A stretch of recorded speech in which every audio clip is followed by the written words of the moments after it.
Sunseed berry. I found this fascinating fruit while out exploring today. The skies cleared up, and I felt peaceful watching the pink flower petals flutter in the wind. During this perilous expedition, it seems strange to have such soft-hearted, romantic thoughts. If I told my wife about this, I'm sure I'd get laughed at again. Toxic toadstool. This dubious morsel doesn't look like it would be very agreeable with my innards. However, I bet Louis would try a bite.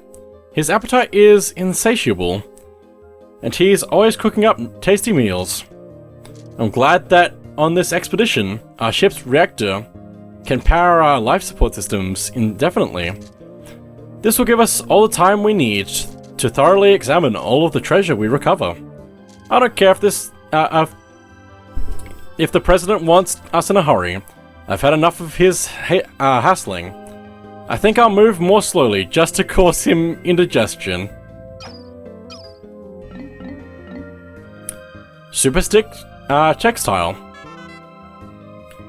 I have once again discovered a completely undocumented species of Pikmin.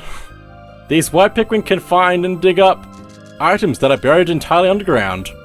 We never would have thought or found this priceless treasure without them. Thankfully, it's the perfect stuff to patch a hole I just noticed on the ship's hull. P.S. I named the cave where I first encountered the white Pikmin the White Flower Garden.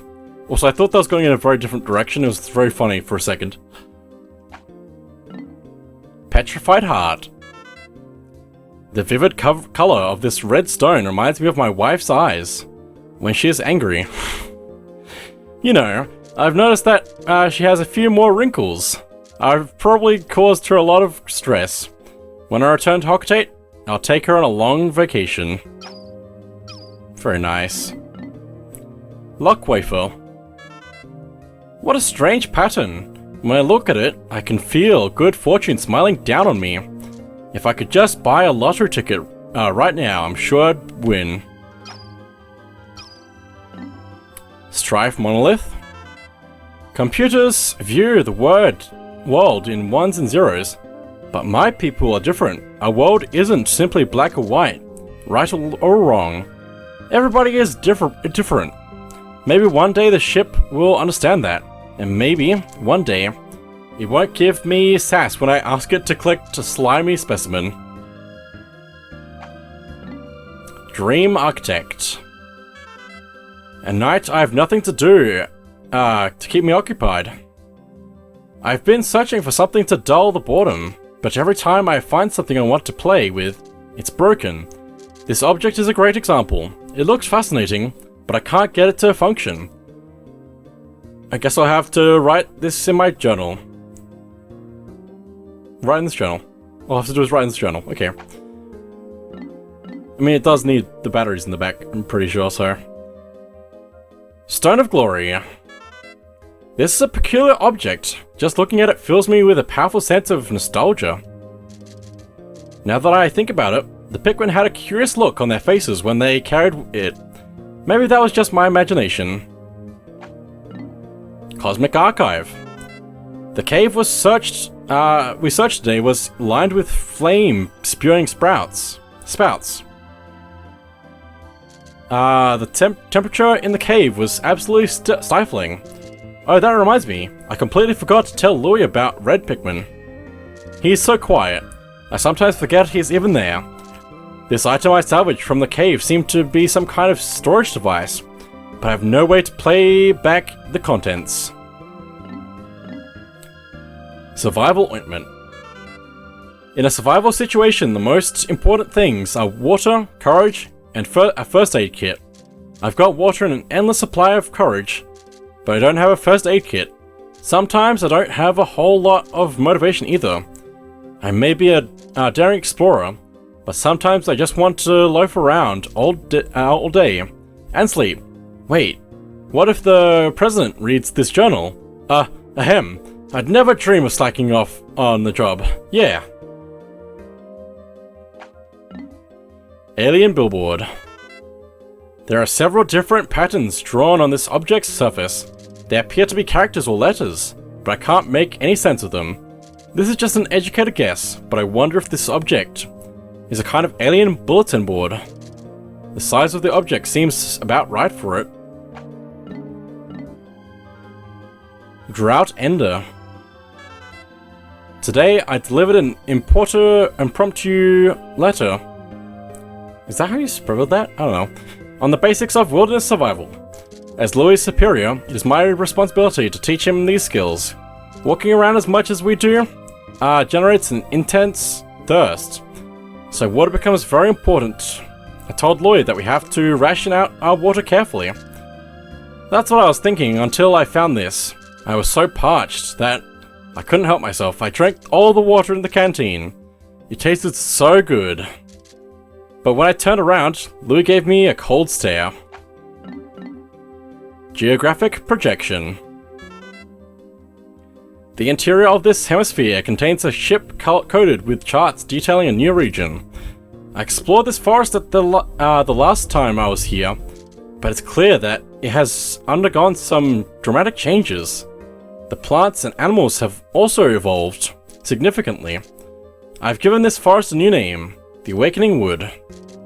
I must begin to form a hypothesis to explain why the forest changed so rapidly. Prototype detector.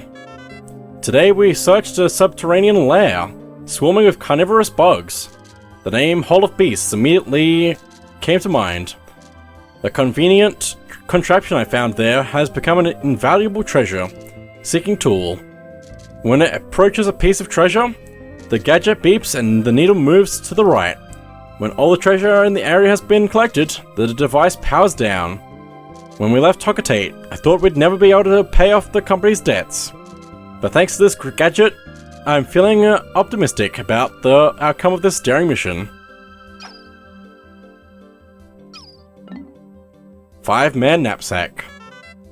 I love to lie down in the grass, bask in the sun, and take an afternoon nap. With all these Pikmin following me, I rarely have time to relax.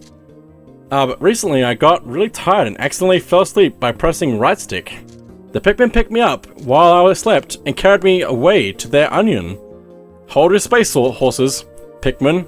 I'm not a pellet or piece of treasure. Then I woke up. Great galaxies. It was all just a dream, wasn't it? Wasn't it? Good reference to Pikmin 1 there. Fiery Blowhog. Sus. It's sus. Sus Draconis. Blowhog family. This creature expels a volatile phosphorus compound from its snout that combusts upon contact with air. This fire-breathing ability is dependent upon the air-to-fuel ratio at its mouth. Catalyst reaction within the expelled compound, and purification of the compound. Thus, it is highly unlikely such a complex process could cause the spontaneous explosion of a fallen blowhog. This process is also perhaps to avoid risk of spontaneous combustion in the belly of a live specimen. However, one should still treat a fiery blowhog with great care, even after its life functions have ceased. Female sheargrub. Also, it's just got the pick carrots already. You can't eat them though, so it's just got them. Mandiblard family. The males of the species are purple and black creatures with tempered mouths, while the females are lighter in color and lack an armored exoskeleton. As with most mandiblards, these creatures have regressed to the point where they have lost both legs and wings. They can be seen crawling around on the ground and are believed to feed on the vegetable extracts from the congealed fluids of expired Pikmin. Male sheargrub. Oh no, it's actually eating the pick carrots. Mandiblard family, this specimen is a male sheargrub. Having lost both its legs and wings, the male burrows into the soil and waits to ambush small creatures that pass by. This beast's mandibles can be dangerous, making creatures such as Pikmin easy prey. cloaking baronet. In the baronet family. These are great, like, scientific names, by the way. I just can't pronounce them. Can't read them properly or something. The snake eye pattern on this beast's shell is one of the most distinctive features of the baronet family. The red pattern of the cloaking baronet and the spikes around its mantle make it easily identifiable, while still making it a representative specimen of the baronet family. The shell on the cloaking baronet's back also provides a frame that fixes its muscular structure in place, and appears to give the creature its powerful needle-launching attack. The Mittite? I don't know. Scare the carrots. Scare them. They're doing a great job of scaring the carrots. Unknown family. These parasitic insects feed on eggs. Upon reaching maturity, they excrete a special pheromone that attracts females of particular species, enticing these females to swallow the Mittites whole. Pikmin, however, seem to dislike the scent. After entering the host's female body, the Mittites lay their own eggs inside the host's eggs, just prior to the host spawning. Ivory candy pop bud. I also like the names for these, because it's not like purple, it's violet, and it's ivory, which is interesting. Purple and white, but it's violet and ivory. Candy pot family. Research from our most recent expedition has confirmed that the presence of candy pot buds in subterranean regions. Considering the micro-ecologies this planet has been found in, one could surmise that it could be found in any cavern, regardless of geographic regions. Tossing Pikmin into this flower always produces white Pikmin seeds, regardless of the color of Pikmin tossed in. In many cases, plants with small leaves typically have limited photosynthetic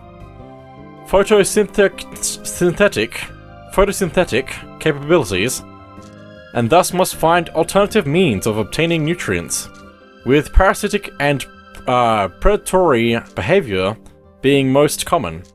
The candy pop could be considered one such example. This is just me learning to read and speak properly. This is me practicing pronunciation more than anything else. The creeping chrysanthemum. Is that how you pronounce? I don't know. It's good enough. I love how it slaps itself to stun itself. There's no Pikmin nearby. Chrysanthemum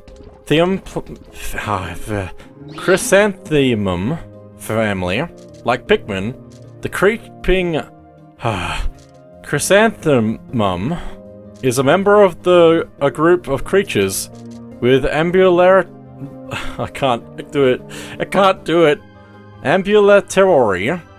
root structures. This creature is known as a mimic, but because it is actually a form of plant, this label is not entirely accurate.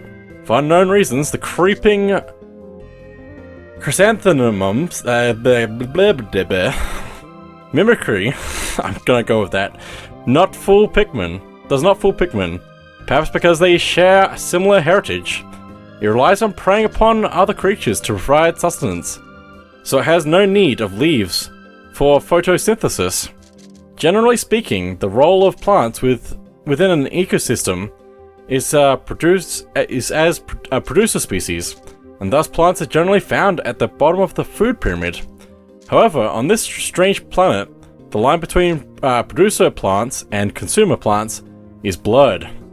Creeping chrysanthemum. I can do it. I'm never gonna say that in actual gameplay, but that's good enough. Honey Wisp! It returns! Nectara fataras? I don't know. Honeywisp family. This floating lifeform drifts effortlessly on the winds. Upon death, its physical structure instantly collapses, and as the creature is particularly elusive, and difficult to catch, no sample specimens have been acquired, as of yet. If we could simply recover a live sample, research on this species would likely proceed more smoothly. Common glow cap. The mushrooms that we can find in caves, they like just glow, which is really cool. I really like them. They also come back in future games as well, which is just like a great... It's a good one. It's a good one. I'm glad. Fungi Luminarium. That's a good one. Glowcap family. The light emitted from this rare mushroom is neither a reflection nor a release of stored light. It glows not only on decomposing trees, but also on soil and rocks. This mushroom's fungal filaments are capable of stabilizing and concentrating pure Hoctanium 111. It is none other than the Hoctanium 111 approaching the point of critical mass that causes the glowcap's blue luminescence. I love reading words that I know and just reading them wrong. Horsetail. Aquarius Vindicer. Equestrius? I don't know. Horsetail family. This variety of horsetail is prevalent in regions with low nutrients contents in the soil. Unlike most other plants, this particular species propagates itself through the release of spores. A Margaret.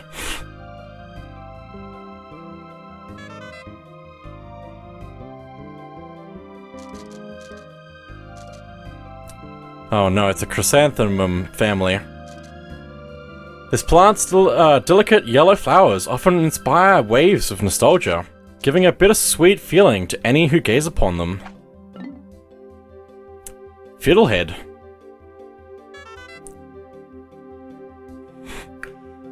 Violine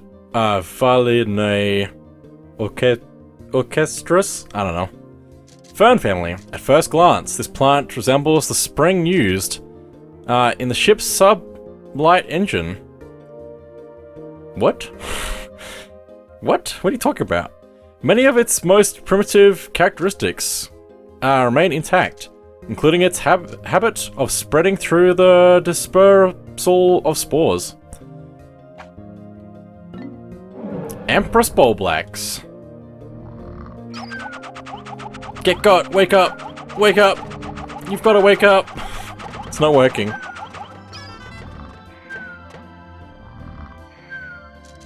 Oculus Matriarcha. Grubdog family, which is the same as the Emperor Bulblacks from Pikmin 1. Because it's referred to as a big grubdog thing. Initial observations place doubt on the capability of the grubdog family to support a strong ant or beetle-like social structure, but recent studies show the family is capable of such complexity for brief periods when certain external parameters are met. The egg sac of the largest female grubdog within a given range swells to dramatic proportions in response to environmental changes, such as the sudden depletion of prey species. These females temporarily take on the role of pack matriarch. Also in pack formation, it has been observed that nearly all males not involved in species reproduction undergo natural sex changes. The characteristics of such specimens are quite intriguing indeed. And of course, the burrowing snageret. Evil snake bird. Evil ground snake bird.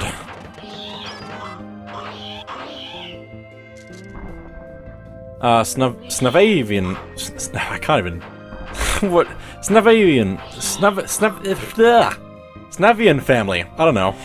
The majority of snageret species lie in wait to ambush and capture prey. With a body type perfectly adapted to such sudden strikes, it violently attacks small, surface-dwelling insects. Distributed across a relatively wide range, subspecies of snageret suited to the varying soil conditions have emerged. making the snagret the most geographically represented species. Besides the bulbwub, visually resembling the burrowing snagret is the burrowing snarrow, the range of which particularly overlaps with the two snagrets' range. While the two may appear similar when pulled from the ground, they can be distinguished by the presence of, or absence of, a tail and wing markings. And there we go, that's up to date now. I hope if you're watching this because you clicked on the card, thank you for that. I appreciate it. I'm glad you could be here to just watch me suffer.